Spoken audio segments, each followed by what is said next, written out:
Hi guys, I have a huge update.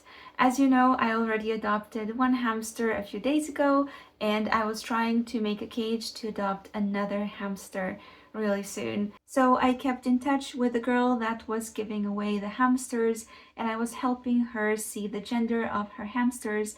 I looked at so many blurry videos and photos that I think I lost like 5% of my eyesight. Anyway, in our conversation, I found out that there was another injured hamster. If you remember from last time, there was one hamster whose leg was a little bit injured, but now I found out, or on Sunday, I found out that there was another hamster whose butt was injured. She said it was bloody and the blood had dried and there was a wound. So I was like, I need to get this hamster as soon as possible. But the problem was my cage wasn't finished and I was thinking about it and I said, I will take it even if I have to keep it in a box for one day. I want to take it to a vet and start the treatment. But anyway, I pushed myself really hard on Sunday to complete the cage. I was working so hard. And then in the morning on Monday, I also worked very, very hard to finish that cage as soon as possible. And before 2 p.m., when it was time to pick up the hamster, I actually had finished most of the cage already. I just needed to cut the glass and set the glass, install it into the cage, which was good news. I went to the bus station to meet the girl and she gave me the hamster. Well, actually, she gave me two hamsters. She gave me my hamster that I was supposed to adopt, and she brought the other hamster that had their leg injured. So I was supposed to take them both home, check them out, and see the genders and see the injuries. And then I was supposed to return the second hamster to her in the evening, just after checking if he was or she was okay.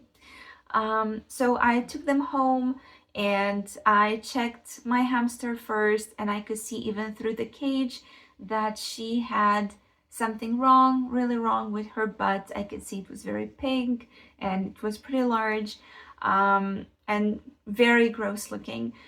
So I decided not to even take her out. I decided to take her to the vet straight away. But I first checked out the other hamster as well, and the other hamster seemed completely fine. The wound had healed, it wasn't even visible anymore from the fur, and it was a girl. So my job was done with that hamster.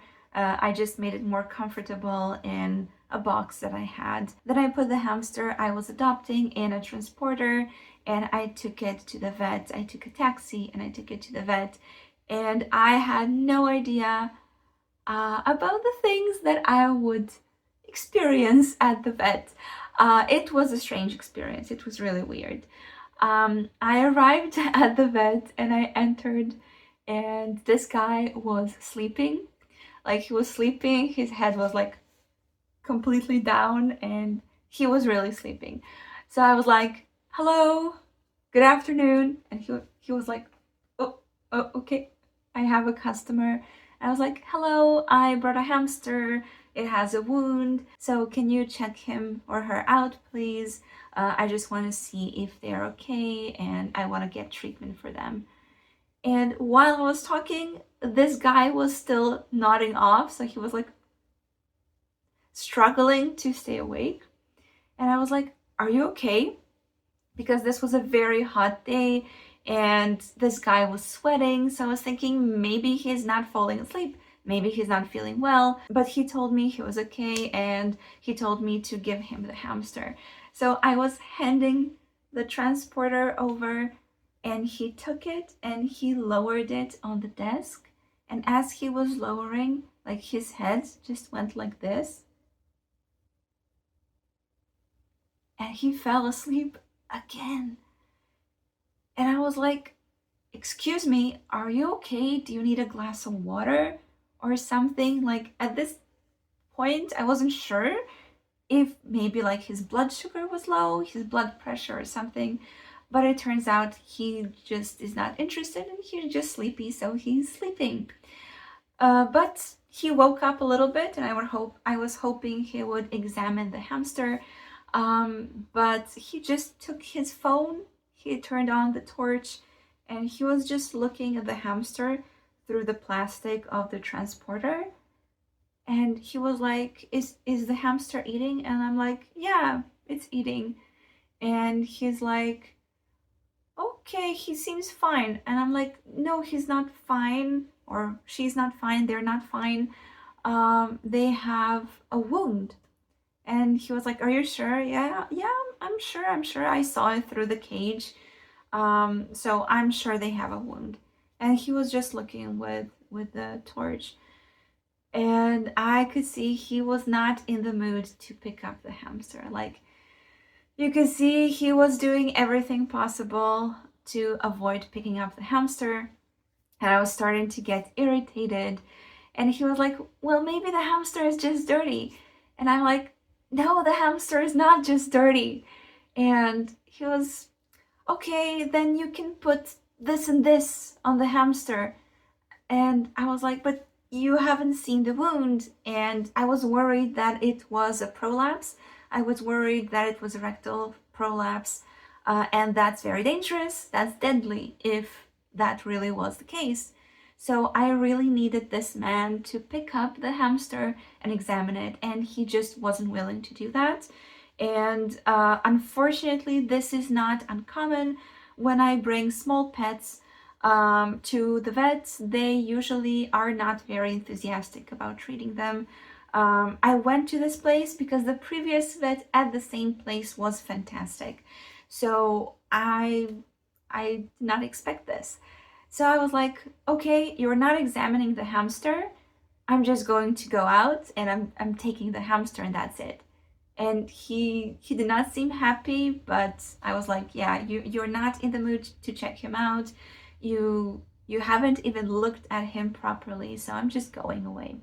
So I went out and I knew there was another vet close by, so I just took my hamster to the other vet. I had to wait a little bit, but in the end, the vet examined the hamster. I was holding the hamster and he examined it. The vet said that it was not a prolapse and that the wound seems pretty nice and that actually it is something wrong with their anus, but he suspects that there was something wrong with his stool, so he was licking it or biting it, and maybe the conditions were not so clean, so this area got really irritated and swollen. He gave me something to put on the wound, and basically that was it. The hamster does not seem to be in any danger at the moment. I really hope that's true because we don't have a lot of pets who are knowledgeable about small animals in my city, so I'm still a little bit nervous because of my bad experiences with vets.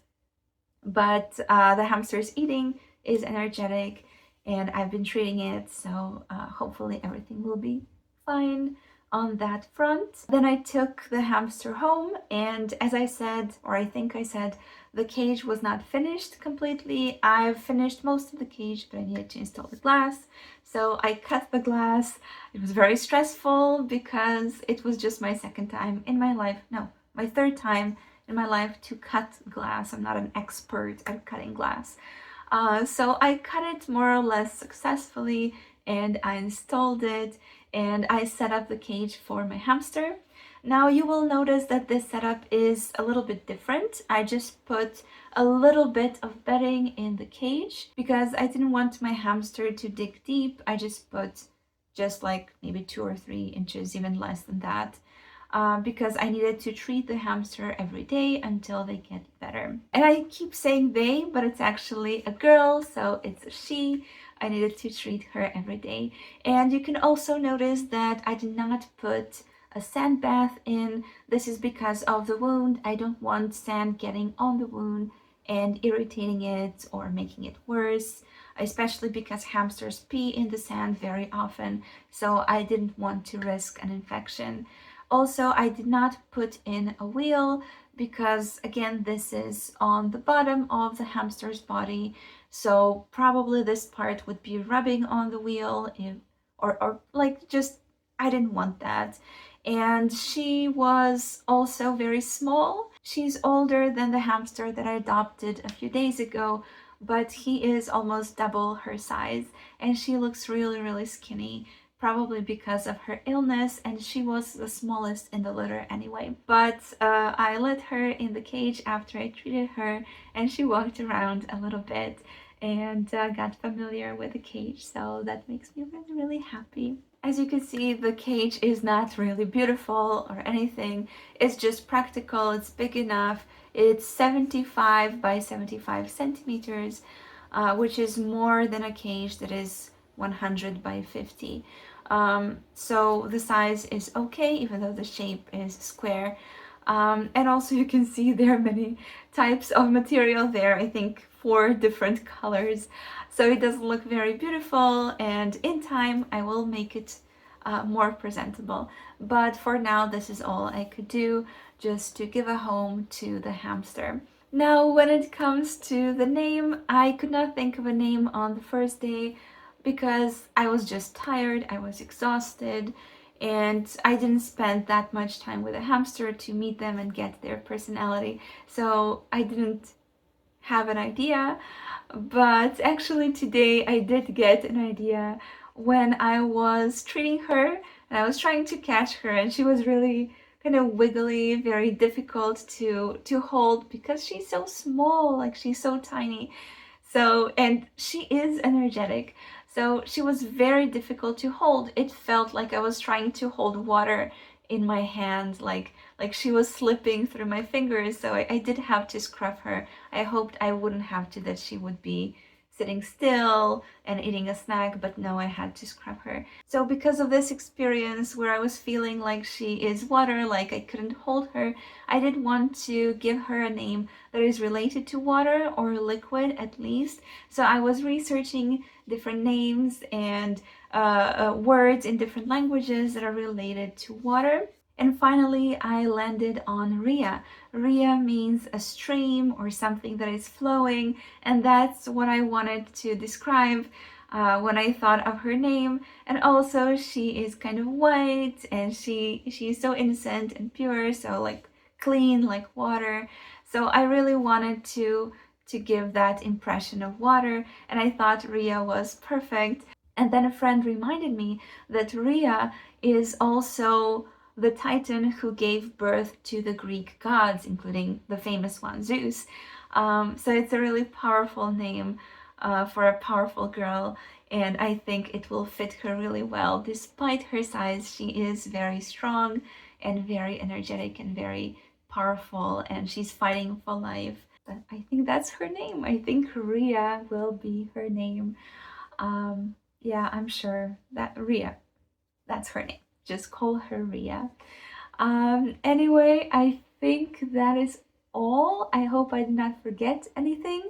Um, about Whimsy, he is doing really well. He was running on his wheel, so I was hoping that we could catch him in the background, but he went away. So, yeah, if you have any questions or if I missed something, please put them in the comments. But this is a happy update, and even though I'm still worried about Ria, I hope she will recover very quickly and be a happy and fat hamster, because she really needs to gain some weight. Anyway, I'm rambling, sorry. This is the update. Thank you for following the story, and I will give you more updates about how Ria is doing and how Whimsy is doing. So take care, guys, and see you.